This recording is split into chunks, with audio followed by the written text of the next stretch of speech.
नमस्कार दोस्तों प्रधानमंत्री नरेंद्र मोदी और बीजेपी के लिए साल 2024 काफी मुश्किल भरा रहा है और साल के जाते जाते भी ये मुश्किल ही दे रहा है। आप पूछ सकते हैं कि मोदी जी को मुश्किल कैसे? लगातार तीसरी बार प्रधानमंत्री बन गए, बीजेपी को क्या परेशानी? हरियाणा महाराष्ट्र चुनाव जीत गई। मैं आपको एक एक बात बताऊंगा और समझाऊंगा दोस्तों। लेकिन सबसे पहले मोदी जी की और बीजेपी की लेटेस्ट मुश्किल की बात जान लीजिए। झारखंड में पहले तो मुख्यमंत्री हेमंत सोरेन ने मोदी जी की पूरी रणनीति और एजेंडे को मात देते हुए ऐतिहासिक जीत हासिल की। झारखंड में जहां अब तक कोई सत्ता रिपीट नहीं हुई, वहां लगातार दूसरी बार पहले से बड़ी ताकत के साथ मुख्यमंत्री बनकर इतिहास रचा और बीजेपी को बुरी तरह से हेमंत सोरेन ने हरा दिया। और अब हेमंत सोरेन मोदी जी की उस रणनीति को भी मिट्टी में मिलाने के लिए कमर कस चुके हैं, जो मोदी जी ने मुख्यमंत्री हेमंत सोरेन के परिवार और पार्टी में सेंध लगाकर बनाई थी। चुनाव से पहले प्रधानमंत्री मोदी ने सोरेन परिवार में सेंध लगाते हुए मुख्यमंत्री हेमंत सोरेन की भाभी और शिबू सोरेन की बड़ी बहू सीता सोरेन को बीजेपी के पाले में करवा लिया था। वही सीता सोरेन शनिवार को रांची में हुई बीजेपी की एक अहम बैठक में शामिल नहीं हुई। बैठक से दूर रहने के साथ ही बताया जाता है कि सीता सोरेन ने बैठक पर कमेंट भी किया। उनका कहना था कि ऐसी बैठकें बेमानी हैं, इनसे कुछ हासिल नहीं होता। हालांकि उन्होंने ये भी कहा कि वो शहर से बाहर थीं, इसीलिए बैठक में नहीं जा पाई। बीजेपी की ये अहम बैठक प्रदेश अध्यक्ष बाबूलाल मरांडी ने बुलाई थी, जिसमें सभी हारे हुए प्रत्याशियों को बुलाया गया था। सीता सोरेन भी बीजेपी में आकर हार गई हैं और पूर्व विधायक बन चुकी हैं। किसी और दल में ऐसी मीटिंग के चाहे जो मतलब हो, लेकिन बीजेपी में हार की समीक्षा बहुत महत्वपूर्ण मानी जाती है। लेकिन सिर्फ सीता सोरेन ही मीटिंग से नदारद रहीं। मीटिंग पर कमेंट भी किया और कहा कि अब उन्हें दिल्ली की लीडरशिप के निर्देश का इंतजार है। दिल्ली की लीडरशिप किस मुश्किल में फंसी है मैं आपको यह भी बताऊंगा। लेकिन अभी तो आप सीता सोरेन के तेवरों के मायने समझिए। माना जा रहा है कि सीता सोरेन जल्द ही घर वापसी कर सकती हैं। सीता सोरेन की यह घर वापसी राजनीतिक तौर पर भी होगी और पारिवारिक तौर पर भी। घर वापसी का यह झटका बीजेपी को सिर्फ सीता सोरेन ही नहीं दे सकती हैं, बल्कि ऐसे नेताओं की कतार लगी है जिन्हें प्रधानमंत्री नरेंद्र मोदी चुनाव से पहले साम दाम दंड भेद हर दांव आजमा के जेएमएम से बीजेपी में लेकर आए थे। इनमें एक और बड़ा नाम कोल्हान टाइगर का भी है। कोल्हान टाइगर यानी चंपई सोरेन। चंपई सोरेन जेएमएम में शिबू सोरेन के बाद नंबर 2 की हैसियत रखते थे। जब कथित जमीन घोटाले में मुख्यमंत्री हेमंत सोरेन को जेल भिजवाया गया, तब हेमंत सोरेन ने अपनी पत्नी या परिवार के किसी सदस्य की जगह सीएम मुख्यमंत्री के लिए नहीं दी, बल्कि चंपई सोरेन को मुख्यमंत्री बनाया गया था। बाद में हाईकोर्ट में आरोप साबित नहीं हुए और हेमंत के खिलाफ साजिश नाकाम हो गई, तो हेमंत पूरी शान से बाहर आए और मुख्यमंत्री की कुर्सी पर काबिज हो गए।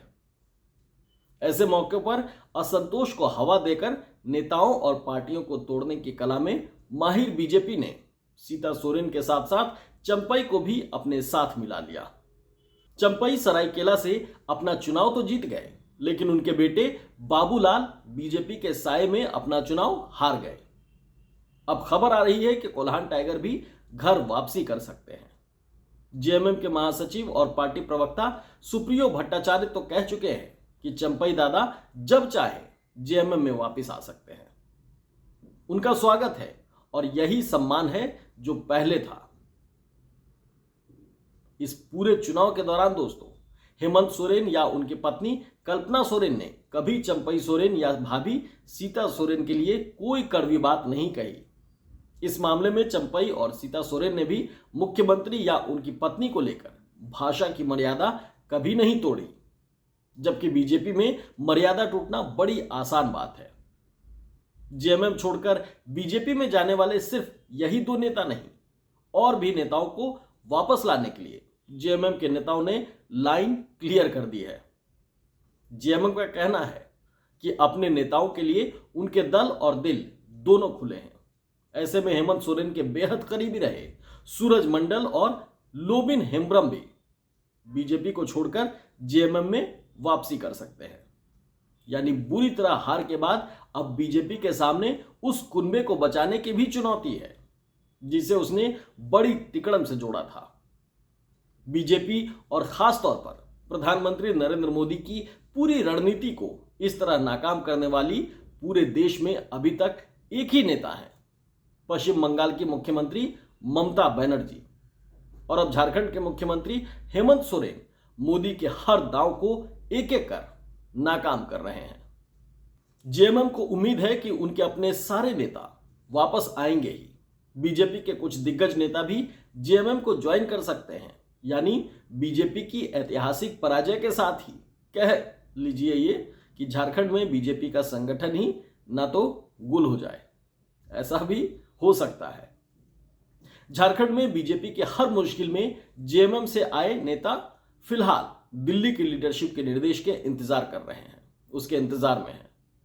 झारखंड और उन नेताओं के बारे में बीजेपी आलाकमान की भविष्य की क्या योजनाएं हैं, इसे समझना चाहते हैं वो। हालांकि ये कोई छिपी बात नहीं है। बीजेपी सेंट्रल लीडरशिप की यूज एंड थ्रो की पॉलिसी पूरा देश समझने लगा है। लेकिन बीजेपी आलाकमान और प्रधानमंत्री नरेंद्र मोदी फिलहाल कई अलग अलग मुश्किलों में घिरे हुए हैं। पहली मुश्किल तो उन कारोबारी से जुड़ी है जिनकी नजर भी झारखंड के खनिज भंडार पर है। गोड्डा में उनका पावर प्लांट पहले से ही है, गौतम अडानी।